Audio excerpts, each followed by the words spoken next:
I'm Maria Menounos, and you're tuned in to AfterBuzz TV, the ESPN of TV talk. Now, let the buzz begin. What is going on, everyone out there in the WWE universe? It is the Monday Night Raw After Show exclusively on AfterBuzz TV Wrestling and Sports. This guy, my name is Flobo Boyce, and thank you so much for joining us. A lot of things are going on because typically, I can say that Monday Night Raw after WrestleMania is full of surprises. This one is a surprise unto itself because it's the Performance Center. We're going through all of that, all the matches, and all the things that come to it. But before I do that, I got to introduce the All-Star panel. Introducing first, this guy is host of the AEW social media skin and the AEW Dynamite After Show right here on AfterBuzz TV Wrestling and Sports. Give it up for Jack Farmer. Man, I am always excited to be a part of the Raw After Show, but the one that comes after WrestleMania is the biggest Raw of the year. So much stuff to unpack tonight. Unpacking is what we're doing, but next to him or across from him, I'm not sure how your layout is. This guy is one of my heroes up there in Hollywood, in Chicago, doing his thing, the CEO and founder and owner of RealTalker.com. Give it up for Jim Alexander. I'm glad to be a hero of many, cross country. You know how it goes. This is a big show. Yeah, and like how Mojo Rawley's now on SmackDown, Apollo's on Raw randomly, we had a talent exchange.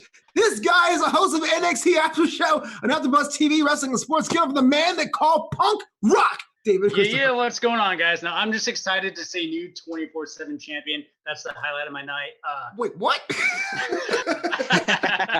I mean, for me, that was the takeaway from WrestleMania. That's all I got to say. Grockamania.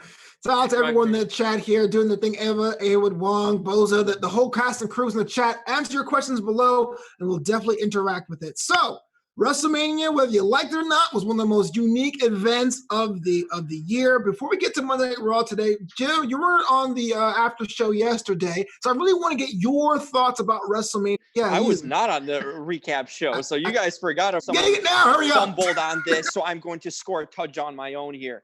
And what I thought about the show was that it was a mixed bag. I mean, they obviously tried a lot of things that they haven't, before they have to do or force for it. I don't know what I think about the Undertaker AJ Styles thing. Like, it's still, I like the visual film content of it. Like, it theatrically, or if they're doing a TV show, I'm cool with it because it was well done. Wrestling wise, I didn't think it hit at all. I just thought it was well produced for a TV show or a movie like segment or some kind of trailer or whatnot. But for wrestling, I just don't think that's ever going to hit. And I really wouldn't want to see it in terms of a wrestling match. If they want to do some sort of outside content show, sure. As far as the best thing I've seen, no question. I've been saying it all along. Edge and Orton lived up to the hype, and they delivered in that match and exceeded expectation. I thought that was the best planned, produced, and executed segment all of WrestleMania. These guys delivered on it. And then the other matches that really kind of were sleepers that really I thought were really solid was Kevin Owens and Rollins. They really put on a hell of a show. And I thought that ladder match, for the tag teams to be missing, I thought the guys solo pulled it off really good. Some other matches, I mean, Goldberg and Braun Strowman, it was so quick. I luckily got it out of my memory. But otherwise, some, endings I wouldn't have liked. But it's a so-so pay-per-view, I thought. Fair enough. Punk Rock, your thoughts real quick? Jim, that's why they call you the king, man. You pretty much hit the nail on the head for me. I have almost the same exact views on Mania. Aside from, I'm still trying to get used to the whole no audience, kind of more, I don't know, it's almost like more of a soap opera than it's ever been to me now, because it just seems so like it's quiet and it just seems so much more scripted than we're used to, because there is no audience and it's almost like they can do anything, So it's kind of hard for me to get used to still, but I'm kind of right there with you, Jim, on those takes, man. Fair enough, but Raw itself, I mean, it started off with a match. I thought it would be a promo, like patting each other in the back or opening segment from Stephanie McMahon. Didn't happen. Up top, you had Asuka against Liv Morgan, someone who's finding herself and finding her way. Jack, I'm going to start with you with this one because I was a bit confused about this being the first match after the whole WrestleMania season finale. Thoughts about the match and thoughts about Liv Morgan? First and foremost, Asuka is a world. She comes out. I think that if this is a time for anyone to reassert themselves at the top of the card, this is Asuka's time, because she is meant for a time like this when she doesn't need to speak. She doesn't need to do all this stuff. She can just be Asuka and be a star. And I think she really showed that today. I think Liv Morgan's in a tricky spot. I think she had vignettes that she was going to come back one way. Then she got put into a storyline that was different.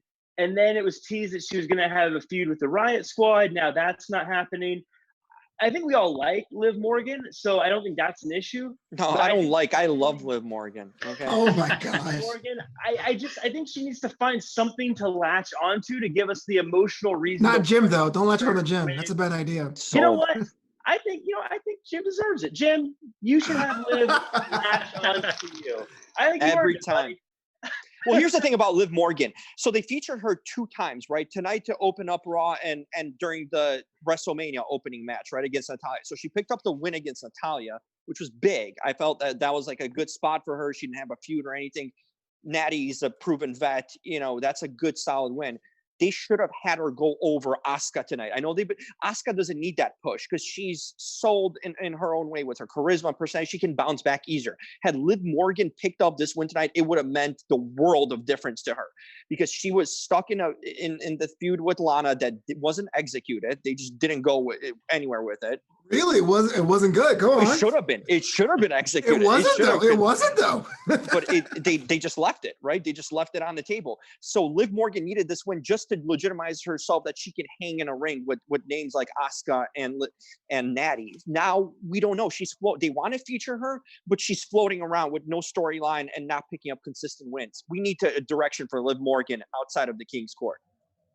Punk Rock, I know we talked about this in NXT about like characters and ceilings. When you see Liv Morgan or even Asuka, you see this match tonight, like what was going through your mind, especially it's another match in this no arena, no crowd reaction environment? I mean, it's a tough spot because I agree that, now is a better time than any for Asuka or Liv. Especially if you're pushing Liv.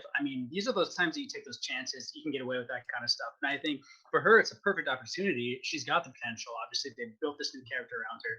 But Asuka, at the same time, we know she's a dominant factor, and she can definitely handle it. So it's hard. I think let's try and push them both. We have the room. We can play around with different things now. Like the same thing goes in WWE, and I think right now that's proven with everything they're trying, especially with Mania.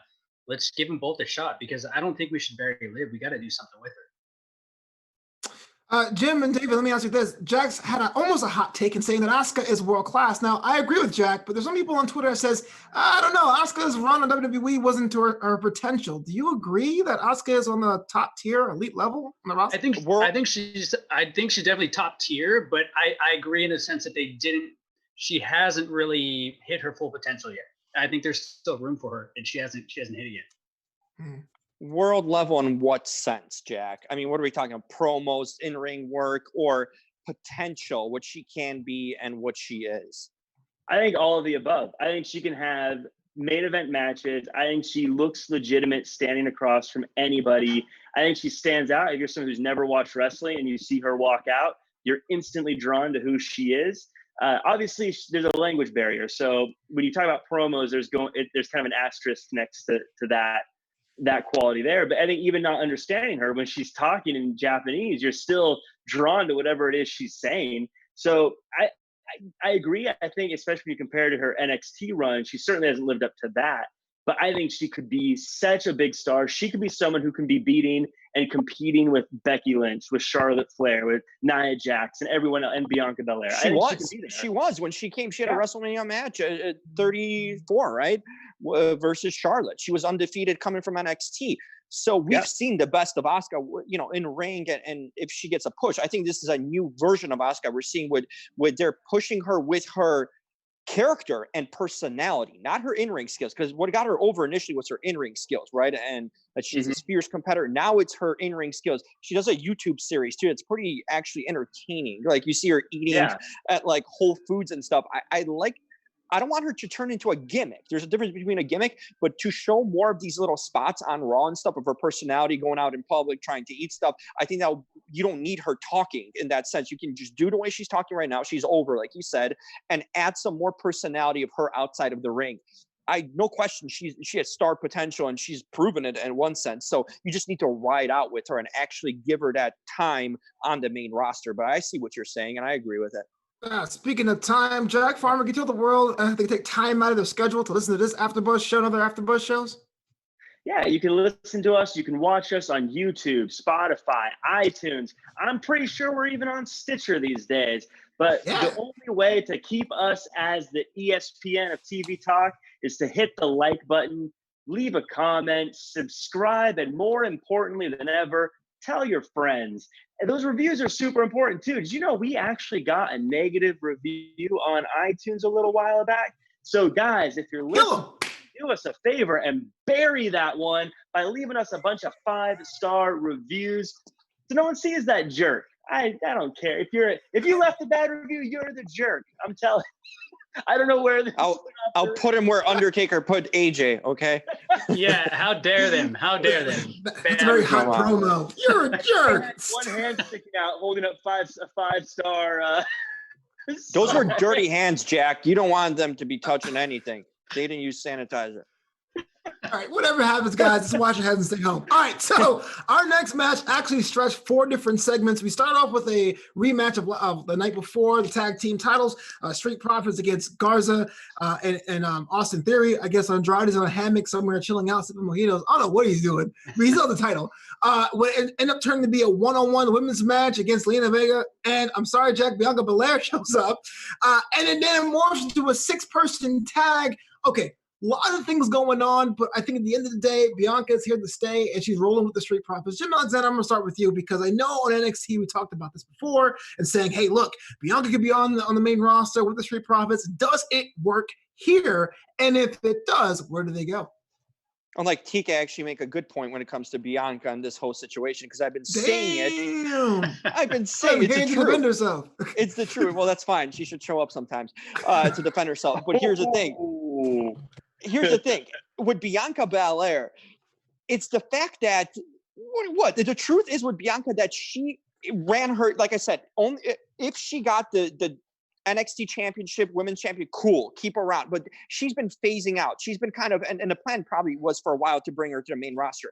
And she hasn't gotten to that level. She's not even participating in a ladder match. This was a perfect way to distance her. She was ready for this stage.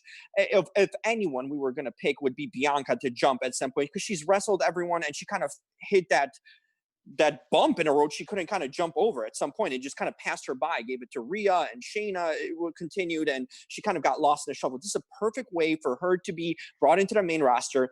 They've made, hey, relationships should be mentioned, right? So they finally mentioned that she's married to Montez, and I like him because here's the thing. I think she grounds these guys, the Street Profits, because they're so goofy and over the top. I think having her around for the first time, made them seem more legitimate and kind of tough asses instead of these goofy clowns that they've been kind of to this point. So I like her with them. I think she's like that enforcer and the tough one among them and the more serious one. So I like where this is going as far as them being a group, a stable, a trio, but I think she legitimizes them in the toughness and kind of the badass department, what she did tonight. So I like that. And I think I see her doing really well on Raw. Punk Rock, before I ask you this, I want to say the chat is totally saying, Jim, you was wrong for going out for TK. It's a shade. It's totally necessary. Can't believe you said that. Punk Rock thoughts the 1,000 about times she's gone over me, please. I'm just getting started. This hasn't even. Where's that popcorn? Where's that popcorn? The thoughts about the match of tag team. Come on, Punk Rock. No, I mean, and all this talk of TK, I'm going to steal one of her lines, and I'm going to say roll the tape, because I remember specifically having this debate and this discussion on NXT, Jim, about Bianca, and you saying she was done in squash because she kind of plateaued in NXT. Right. And we were essentially trying to figure out what are they going to do with her going, into Mania. And obviously now we've gotten our answer. And from this whole thing, saying all along, she has that potential. She is main roster talent. She has that ability to do that. And to see the push now, I think it was only appropriate, especially with the Street Profits, is obviously fitting. And I agree with you in the sense it does add more credibility, and I think it's a good push all the way around. Jack, the byproduct of all this is that we saw Zelina Vega in a match one-on-one. You've been talking about this, giving her a chance to be in the roster to show what she can do. You thoughts about having Zelina be the first person to be the victim of Bianca's strength and prowess? I thought it was great. And, I got to circle back to what Jim said. I'll be honest, during WrestleMania, I was really worried that she would live in the shadow of the Street Profits. But Jim, I think you summed it up really well. I think she does ground them and make them seem like a more believable act altogether. I think Zelina was a great person to have Bianca go at it with, because Zelina's got a crew of her own. Zelina's also on the smaller side, so she was able to get picked up and thrown around and really show how strong Bianca is. Now, Bianca probably could have thrown around Dawkins if she wanted to, because she's so strong. Again, it's just visually helps it to look better, I think, when you have someone like Zelina who's on the smaller side that she can pick up. And I thought it was good. Again, it now helps to transition Zelina into the women's wrestling division as well, instead of just being a mouthpiece. So, again, going back to the beginning of the show, this women's division suddenly is looking really, really good, especially if Zelina wrestles more. I kind of have a feeling Zelina's going to stay a mouthpiece more than anything else, but it doesn't hurt to have her jump in the ring every now and again herself. Hey, I'm all for seeing Zelina as much as possible, so I'm cool with that. Yeah. Well, the other part of this whole Street Profits, I don't even know what Zelina's organization's called, thing is Austin Theory, right? Got the call, got a WrestleMania match, and the rematch today. And looks like he's pretty much here to stay. Thoughts about Austin Theory? I'm going to ask you, David, because you're the NXT guy as well, about having him going from like 0 to 100 real quick, being involved in a 4-segment match on Monday Night Raw, the Raw after Mania. Well, see, here's the thing. Are we doing another Roman Reigns? Are we giving this guy too quick of a push, too much of a push, too soon? I'm kind of, the kid has a talent. Yes, he does. We've obviously talked about that before. But that is pretty fast. And is that because of he's just a good fit, or is it because of the push? I'm not sure yet what to really make of that. It's sorry to jump in real quick, but he hasn't won yet on Raw. Yeah. Well, yeah, but same thing with Reigns. It's one of those things where we're just kind of pushing this guy so quick, and to put him on that platform already. And how many matches has he had? Like 3, maybe? Yeah. So I don't know. Is he just they're trying to fill him out? I'm not really sure to make of that. The kid has talent, but we still got to see some time. He's a filler. He's a filler because Andrade can never get on the show and stay consistently more than a couple of weeks. So right now, I think he's literally the fill-in spot. I think what the difference between Garza's good enough and can handle the moment right now. And I think he was polished enough. Plus, he was longer in NXT than Theory, right? To that point when they brought him up. So with him, he's just a filler. They feel like this is a guy they like to feature on NXT. So why not bring him on the roster for a few weeks and kind of, give him a little bit of shine. But like I've said last week, he's not ready for the big moment. Like whether he missed that spot on Montez last week or it was his fault or not, it just, you're putting him into too big of a, program in a sense if you're featuring him every week. I just think it's a temporary thing. And hopefully it is for the kid. Are we that old and call that guy a kid? This kid is doing these things. Yeah. The loop-de-loops, the flippy flips. He's out of high school practically. Wait, he is like 20, right? Or 21? He's like 22. 22. I had to Google it because he is so young. Yeah. I don't know if he's here to stay. This is like weird times. You don't know what that's happening now is going to be long-term, but I'm a big fan of Austin Theory. Is he a finished product? Not by a long shot. But if I'm looking at what the WWE looks for in future stars, he checks every single box. He's jacked. He looks good. He can move around really well. I don't know how he's small. And he's small. If those are all the boxes to check, then hey, WWE, what's up, guys?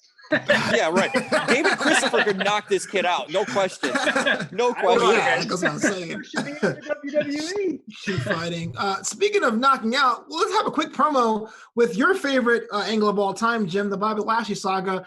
They had a little bit of a replay of a promo yesterday where Bob is like, I need new management.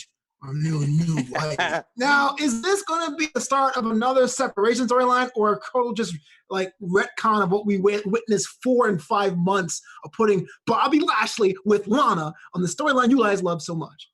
I love the storyline. I love this storyline. Sadly, it's coming to an end. I think this is over. Thank God. Thank God. What do you think? I mean, what happens to Lana? Is she going to visit? Who cares? On the sideline? Nobody cares. I think that Bobby looked good against Alistair, though, in a WrestleMania match. I think. Here's the thing. I don't even think at this point, he's had so many different managers and stuff thrown his way. I think he just needs to go on his own and give him a high quality opponent. I want to see Lashley versus Lesnar. That's what I want to see. Two guys from the No. I want to see them still the title.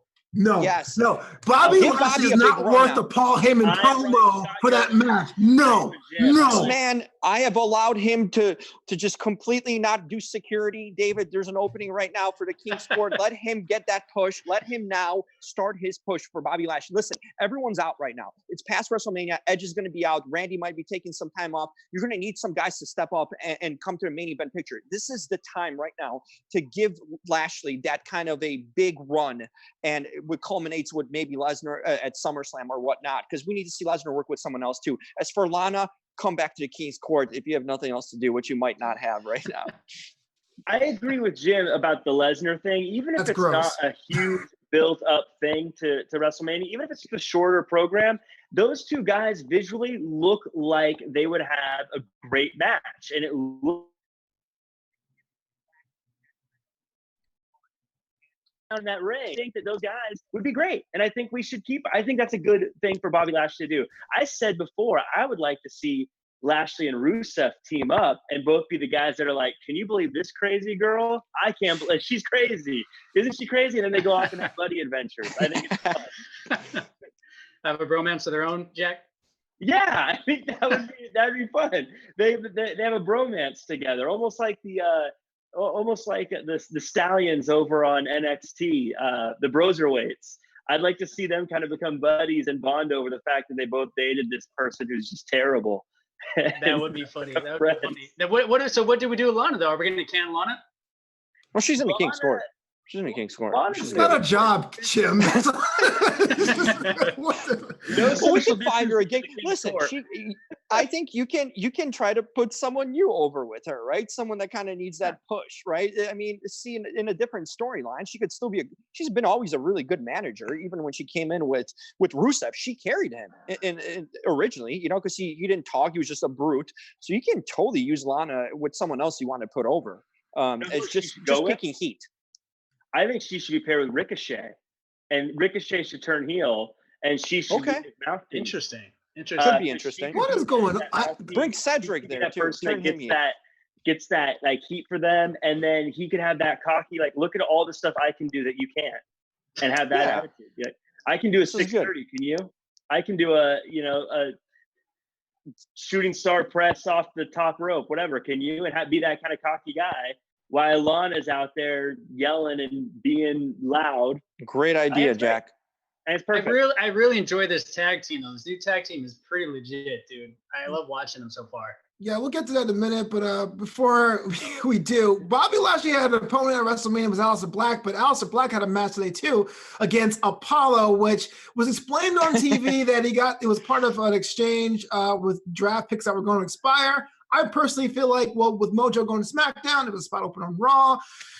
Okay, let's talk about this. It's kind of weird that Apollo looked like a mini Lashley, so close to the end of his last match, right? Like Alistair Black is going through everyone with color in her skin. But the more important thing is, I like Apollo. I'm a big Apollo fan. He never really connected on the main roster, but it took Alistair a long time to put Apollo away.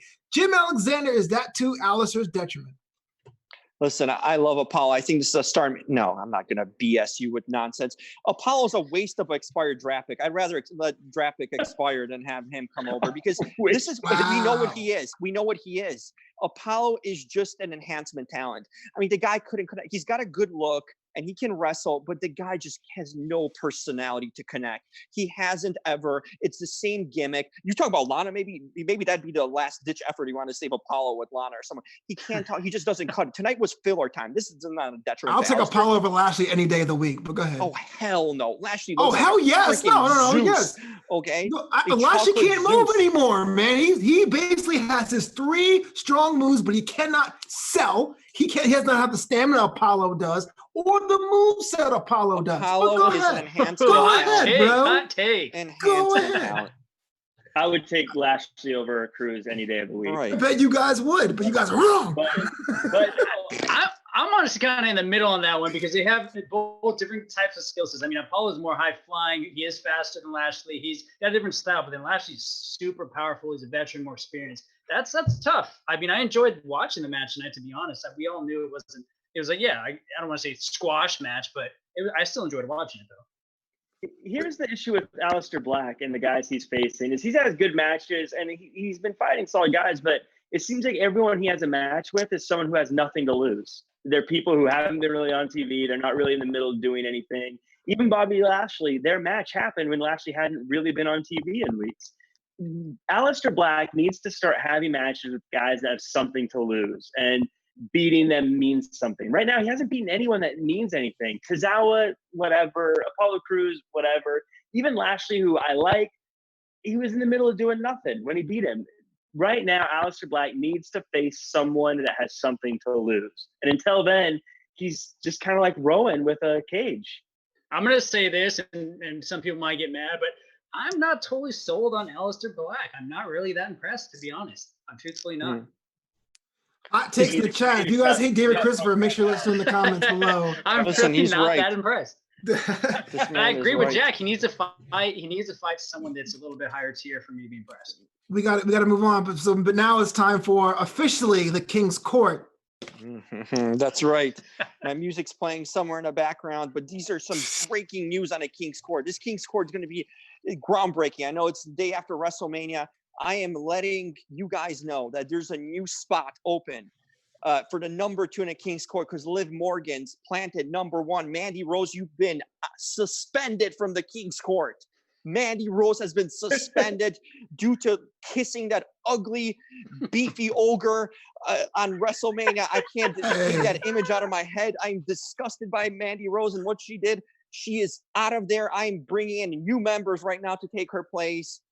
Anyone, Lana coming in, Peyton Royce, hell, bring both Iconics in over. Bring Brandy from AEW. You can bring Mackenzie Mitchell. We have everyone. We're bringing ABC Ashley. We're bringing everyone. Hell, I'll even bring that vaping girl from the commercials on Raw if she wants to come over. Okay, she stopped vaping, so now there's time for the King's Court. Mandy Rose, you've been postponed from the King's Court. I am so disappointed. First of all, vaping sucks, you jerk. Do not promote vaping. But she quit it, so that's a good thing. She quit it.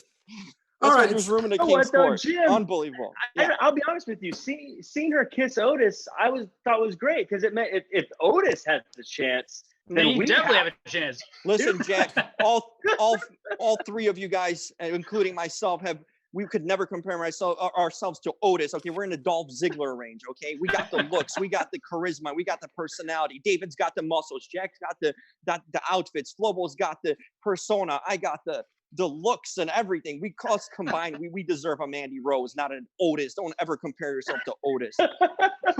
Belly hanging, pot roast eating fool. All right, so let's talk about this match that came after the King's Court because this is getting really weird really fast. One of my favorite tag teams of NXT, Danny Burch, Oney Lorcan, got ran over by Cedric Alexander and Ricochet. New tag team confirmed. David Christopher, we were talking about that a minute ago. You a fan? You on board? Buying the merch? I love it, dude. I love it, man. Honestly, it was one of those teams you watch in a long time where it just gelled. You know, you're excited to watch the moveset. It's high pace. It's one of those things where it's just you watch these guys together and it's just they're just on sync. And I enjoy watching that because it's almost like they've been together, working together for years, even though they haven't. But it's exciting for the tag team division and just to see someone like this come about, especially during this time. It's okay, cool. We have someone fun to watch now. Let's see where this goes. So I enjoyed it. I'm on board with it. Yeah, Jim? Yeah, I like him. I think these are 2 guys we've said, where are they going? What's going on? Cedric had a hot moment there with, 1 or 2 weeks with Drew McIntyre where he got over in a sense and disappeared right as they brought him up. Ricochet's been faltering for a while now. We've been seeing kind of the decline of him and how they don't know how to use him. Put these guys in a tag team together. This is what they need right now. they could easily challenge for the tag team titles if they continue to get some wins. So I see them as an exciting, high-flying team that Raw really doesn't have in that sense. Keep them together until you find something better for them, or you want to turn Ricochet heel and give him a manager. Right now, this is the best that these guys could do, being tagged together and to be shown on TV every week. Jack Farmer, is the Raw tag team division back or nah? I mean, there's still some work to do, but I think this is absolutely great. I can already see the amazing matches they would have with teams like the Street Profits and the high-flying, fast matches they'll have. I think this is one of those teams I could see a lot of younger fans really gravitating to if they stick around for a while, because they're both cool, they're both high-flying, they're both exciting. I think all their matches are going to be incredibly fast-paced. And I can imagine them having cool matches with the Viking Raiders. I can imagine having cool matches with AOP. I can imagine having cool matches with everybody. I think this. I hope they stay a team, and I hope they stay a team for a while. But this is also exactly what we always say they should do with lost wrestlers that have nothing to do but are good in the ring. Put them as a tag team. Let them do that and have great matches and make that division whole. I think this is exactly the right move to do with these two. NWO 2000 for real. Flobo, I'm going to throw this out there. Is this a modern day Rockers potentially? Could this be the new Rockers? I was going to say the Rockers. No, man. That is, I think people know who they are now because they're in NWA and stuff. But it was 2 years ago. People were like, what? Okay. So moving on, we had Seth Rollins taking on Denzel DeJohnette from NXT. Seth Rollins is upset. He's mad, and that poor kid didn't have a chance in hell. Here's the thing. Seth Rollins lost technically twice at WrestleMania this weekend. Where does he go now? David, Christopher, help me out.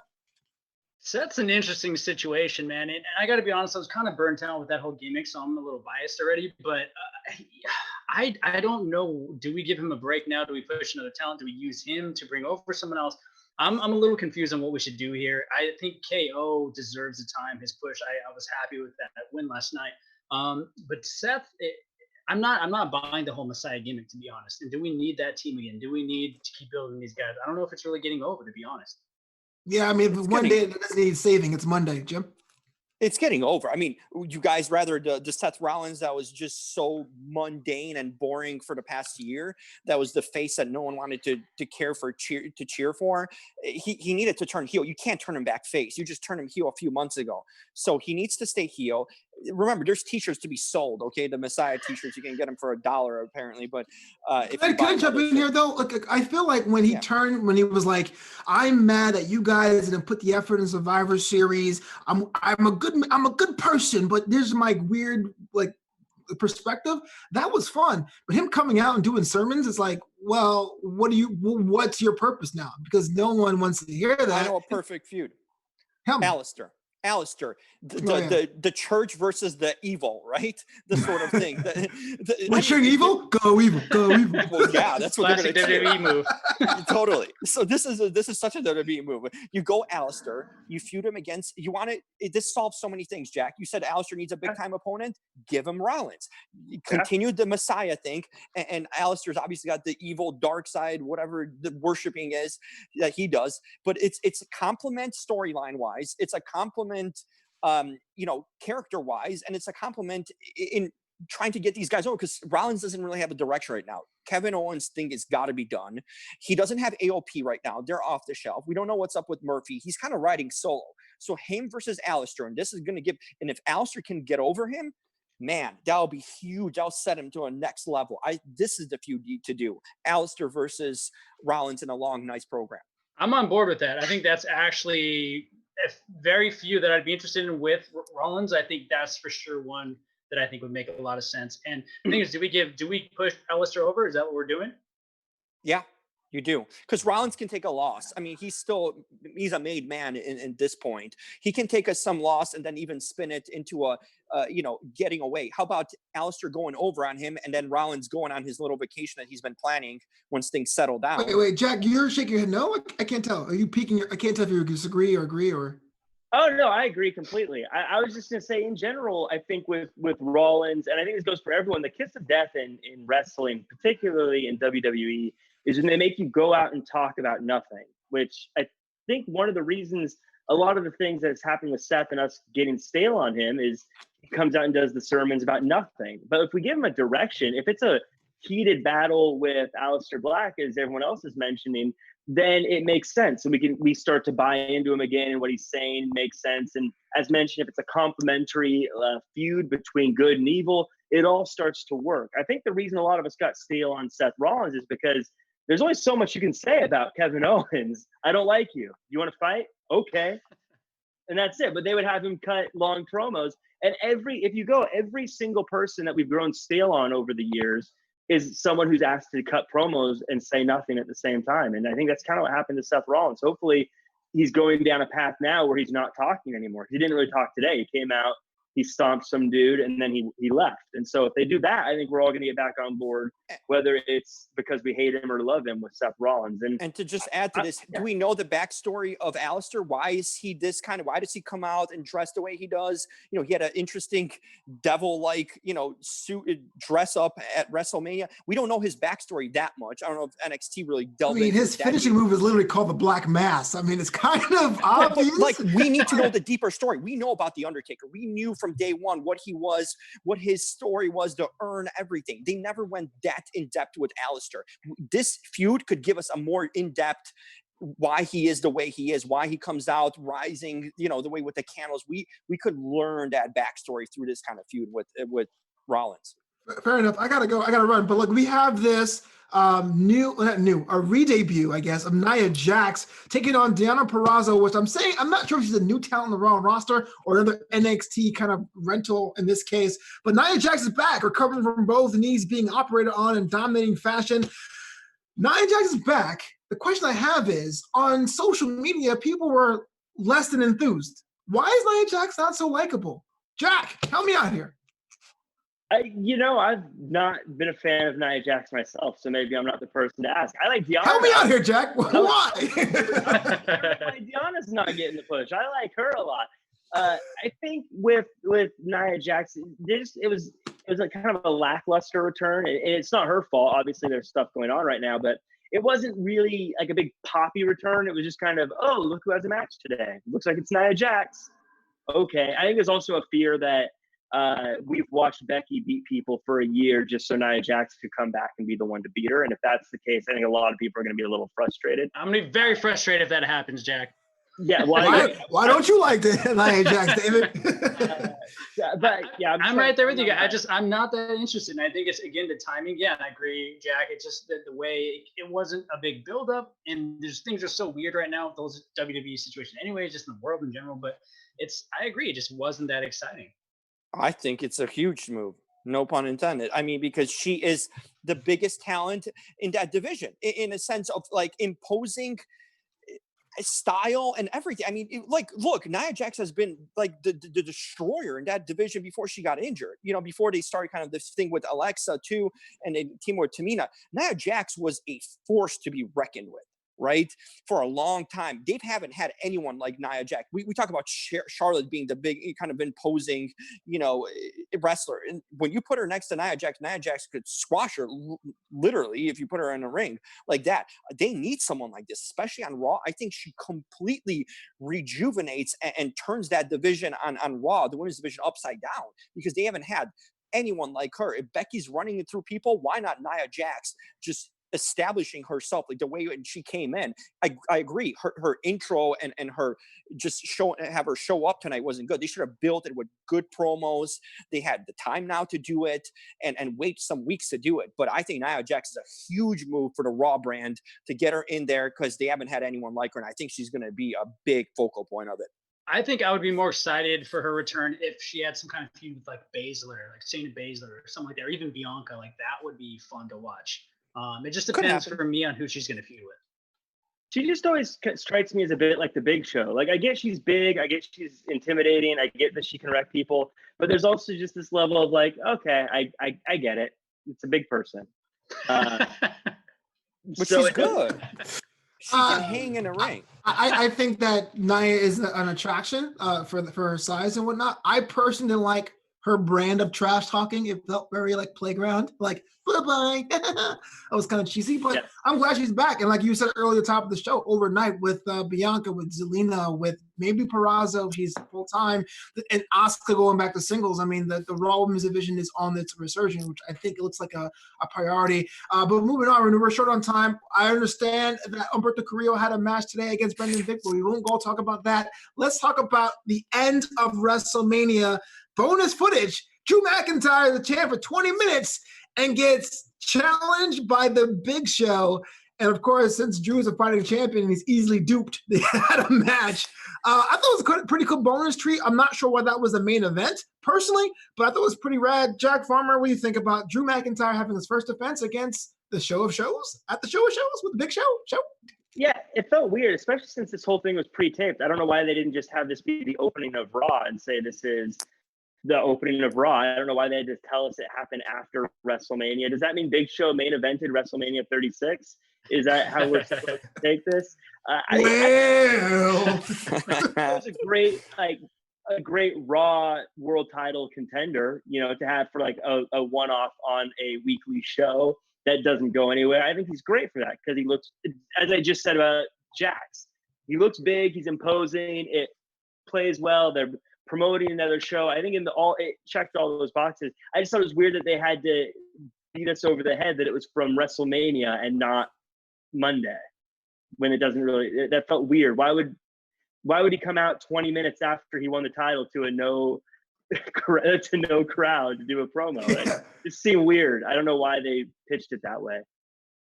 Yeah, Jack, I'm right there with you. I was kind of confused by that whole thing. I'm like, what is going on? What did WWE? I feel like they're just trying so many different things. They're like, we can just do whatever we want right now. Let's just wing it. Let's try it. You know what I mean? It felt very weird to me too. I agree with you. And sadly, I think I got more into that match than I did the actual Lesnar match with them, to be honest. I mean, that thing was so quick. It was longer, yeah. I mean, just kind of like one of those. So, I mean, maybe that's why, to balance it out, because it's so short, so quick, build up Drew more. I don't know, but yeah, why didn't we just have that as like an opener for Raw, or even main event? You know what I mean? Two purposes. Promote the show that Big Show's on Netflix with a bunch of kids or whatever, being a father or whatever the heck that is.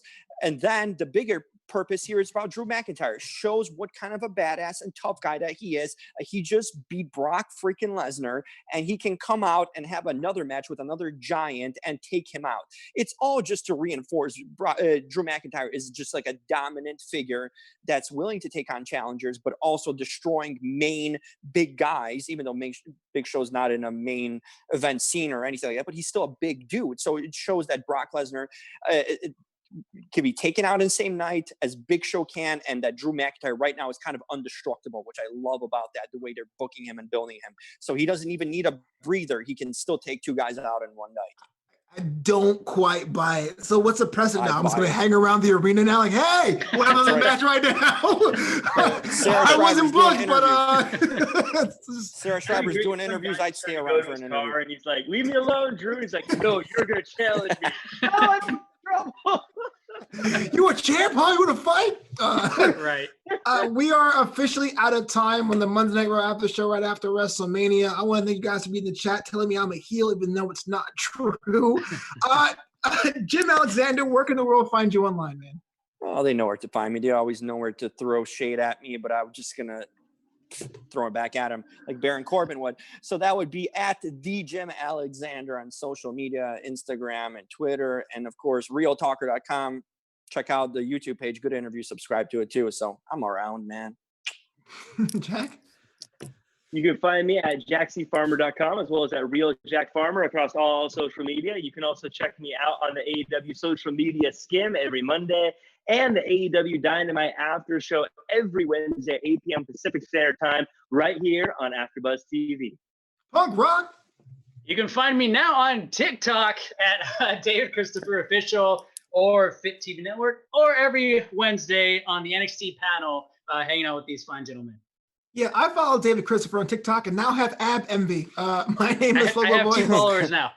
You can follow me at Flobo Boyce on Twitter, at Flobito on Instagram, at Flobito.com. True story. This past Friday, I was a guest on Maria Menounos' show Better Together, where this guy got to interview the former WWE champion Kofi Kingston. Check that out. And all the episodes out on that fantastic show, which somehow has a theme with lemons. It's pretty cool. Better Together, Maria Menounos. Thank you so much. Until next time, of course, buzz you later. Our founder, Kevin Undergaro, and me, Maria Menounos, would like to thank you for tuning in to AfterBuzz TV. Remember, we're not just the first, we're the biggest in the world, and we're the only destination for all your favorite TV shows. Whatever you crave, we've got it. So go to AfterBuzzTV.com and check out our lineup. Buzz you later. The views expressed herein are those of the hosts only and do not necessarily reflect the views of AfterBuzz TV or its owners or principals.